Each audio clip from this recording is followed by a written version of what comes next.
Breaking news today: Putin's crusade against Ukraine. In a televised address last month, Vladimir Putin effectively put an end to the Wagner mercenaries' advance on Moscow after they had made good on their mutinous threats.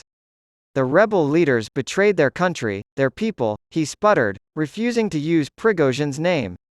Putin added the charge of apostasy to his tirade of treachery and treason. Putin's invasion of Ukraine, which he has justified on moral as well as material grounds, is the defining act of his final years in power.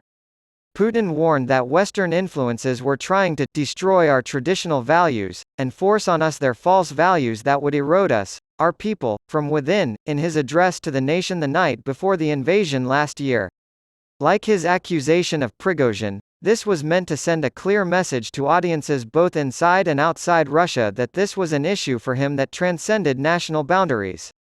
This appeal to extraterrestrial wrongdoing reflects a more fundamental shift taking place in modern Russia, namely, a growing identification between politics and religion.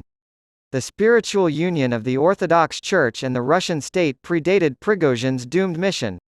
In 2020, on the 75th anniversary of the Soviet victory over Nazi Germany on the Eastern Front, the Cathedral of the Armed Forces of Russia opened in Moscow as a memorial to this process. When a Russian steps on the floors made from melted-down trophies seized from the Nazis, he is symbolically delivering a blow to the fascist enemy, and the stained glass mosaics on the imposing building combine saints and military heroism. The church's dimensions were chosen to be secretly coded with numbers. Its height of 14.18 meters, for example, represents the 1,418 days of the Great Patriotic War in Russia. According to Aris Roussanos, a statement of Russia's neo-traditionalist state ideology for the next century, this document is exactly that. Putin's regime appears to be increasingly leaning into the mystical as a source of legitimacy, but the practice of a wartime leader appealing to higher powers to fortify a nation is not unprecedented. The disputed remains of Catherine the Great's consort, the legendary commander Grigory Potemkin, were brought back to Russia from the Ukrainian city of Kherson last fall.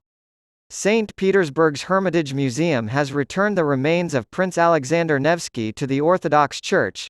He is considered the great warrior saint of medieval Rus.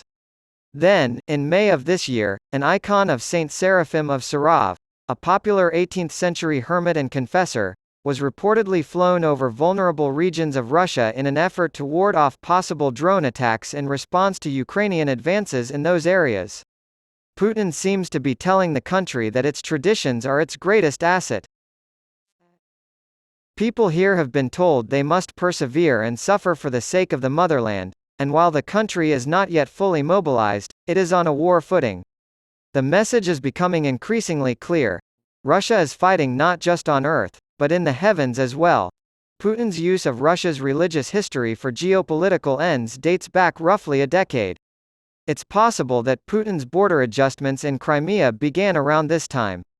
Professor of theology Telly Papanikolaou explains that Putin was attempting to portray Russia as a geopolitical democracy, with distinctive religious values from those of Europe and the West.